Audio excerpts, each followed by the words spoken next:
Well, India's unemployment rate has surged to a 4-month high level in the month of April. There's not enough employment for the young people of India, especially. Nationwide joblessness rate has now risen to 8.11% this April.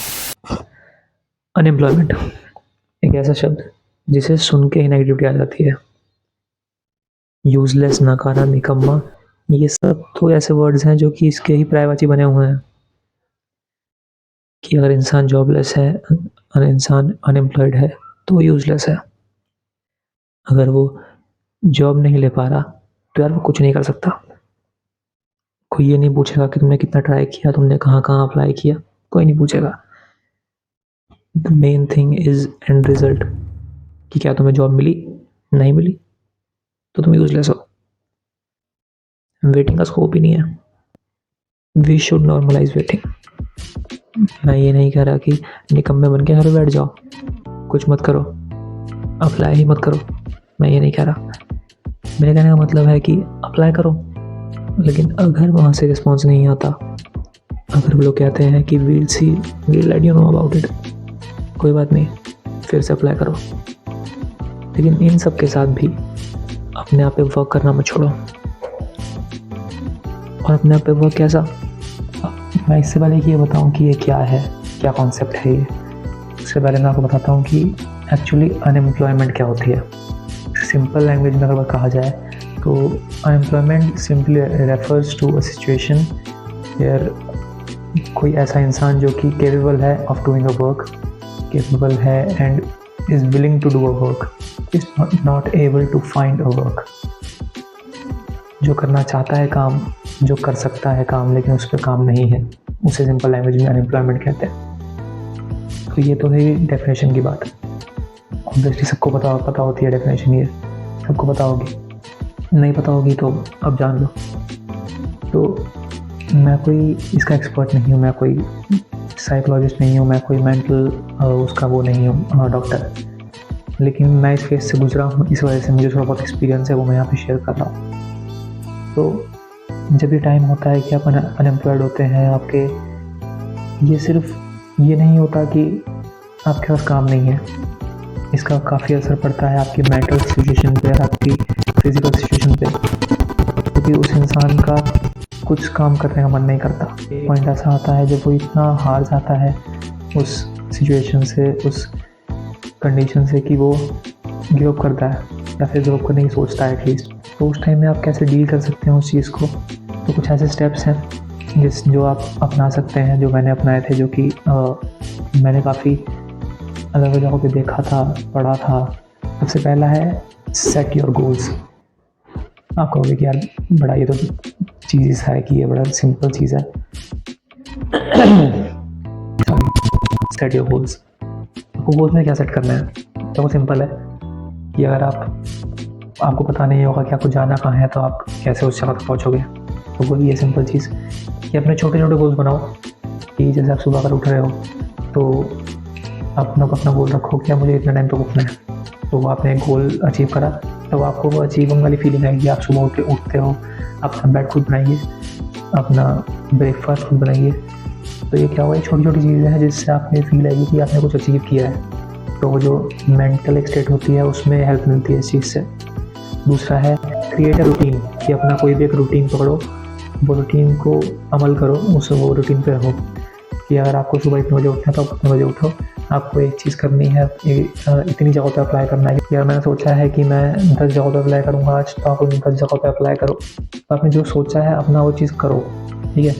उससे ये रहेगा कि आपको एक पता होगा क्या मेरा एक रूटीन है कि मैं, क्योंकि ना क्या होता है कि जो खाली इंसान होता है उसमें सबसे बड़ी कमी ये होती है कि वो रूटीन फॉलो नहीं कर रहा होता। जब हम ऑफिस जाते हैं या फिर जब हम स्कूल जाते थे, छोटे होते थे, तो एक रूटीन होता था हमारा, उस रूटीन में बनने की आदत थी, तो हम कुछ और ज़्यादा सोचते नहीं थे, ओवर थिंकिंग नहीं करते थे हम इतनी।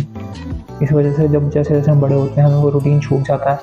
हम सोचते हैं कि यार लाइफ को हम लेट गो कर देते हैं कि जो हो रहा है होने दो, जैसे जैसे चल रहा है, हम we just go with the flow वाला एक सिनेरियो आ जाता है। वो हर समय सही नहीं होता।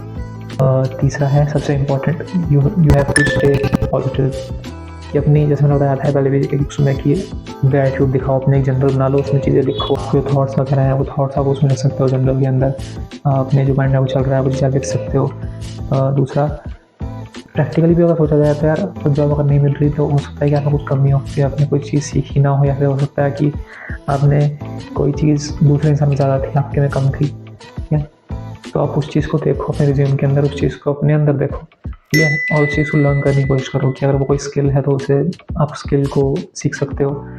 अगर वो कोई स्किल नहीं है, आप लगता है कि आपकी सॉफ्ट स्किल्स हो, जैसे टॉकिंग स्किल्स हो गई, या फिर आपका बोलने का तरीका, या फिर आपकी ओवरऑल पर्सनैलिटी अगर वैसी है, तो आप उस चीज़ के रिलेटेड कोर्स देख सकते हो, आप उस चीज़ के रिलेटेड यूट्यूब पे वीडियो देख सकते हो, ठीक है। वो सारी चीज़ें कर सकते हो आप। बाकी जो अगर आपको लगता है कि आप मेरे में कोई कमी नहीं है, ठीक है, बस लक है कि मुझे जॉब नहीं मिल रही, तो उसके लिए मैं कहूँगा कि तब भी आपको स्किल्स सीखनी ज़रूरी है। आप स्किल्स कैसे सीख सकते हो? आप किसी भी जो ट्रेंडिंग में स्किल्स चल रही हैं आजकल, जैसे कि डिजिटल मीडिया मार्केटिंग है, जैसे कि MS एक्सेल वगैरह हैं, और आप मानोगे नहीं कि एक्सेल आज भी एक ऐसी स्किल है जो कि टॉप ट्रेंडिंग स्किल्स में आती है। तो एक्सेल्स अगर आपको सीखना है आप वो सीख सकते हो, आपको एडिटिंग सीखनी है, आपको कोई नई स्किल्स एक्वायर करनी है आप वो कर सकते हो, ठीक है। मेनली आपको ये है कि आपको लर्न करना है स्किल। आप सबसे ब्रह्मास्त्र होता है किसी भी चीज़ में, मतलब कि आपको कोई भी अगर प्रॉब्लम है उसका सबसे अच्छा जो एक उपाय है, रामबाण उपाय, कि एक्टिव रहो, ठीक है। कि आप चाहे तो वॉक पे चले जाओ, चाहे आप जिम चले जाओ। अगर जिम वगैरह नहीं जाना, आपको बॉडी नहीं बनानी, बॉडी बनाना मेन नहीं होता, मेन होता है आपका भी जब आप खुद आपकी बॉडी एक्टिव रहती है आपका, तब आपका माइंड भी पॉजिटिव रहता है, माइंड भी एक्टिव रहता है, ठीक है। आपको उस चीज़ में हेल्प मिलेगी। एक 6th पॉइंट जो रह गया था, हाँ याद आया मेरे को भी, कि अपना नेटवर्क बनाइए। आप अपनी भी देखो यार, सबसे इजी तरीका है अपना नेटवर्क बनाने का सोशल मीडिया। सोशल मीडिया पे आप दिन भर स्क्रॉल करते हो, मुझे पता है ऐसा कोई इंसान नहीं है जो रील ना स्क्रॉल करता हो सोशल मीडिया पे, ठीक है। तो अगर आप रील्स को स्क्रॉल कर रहे हो तो यार आप उससे थोड़ी बहुत अर्निंग भी कर सकते हो, उससे आप छोटा मोटा काम भी कर सकते हो। कि जैसे मैं आगे जाके आप अगर कहोगे तो मैं बता दूंगा आपको कि कैसे आप फ़ोन के थ्रू अर्निंग कर सकते हो। कि बहुत सारे तरीके होते हैं, उसमें एफिलिएट लिंक्स भी आते हैं, उसके अंदर आप कंटेंट क्रिएशन पे ऐसे भी कर सकते हो। ये सारी चीज़ें आपको भी पता होंगी, आप बहुत सारी वीडियो देख सकते हो उस चीज़ के ऊपर। अगर आप चाहते हो कि मैं इसकी वीडियो बनाऊँ तो मैं आप कमेंट करके बताइए, मैं ज़रूर बनाऊँगा इसके ऊपर वीडियो।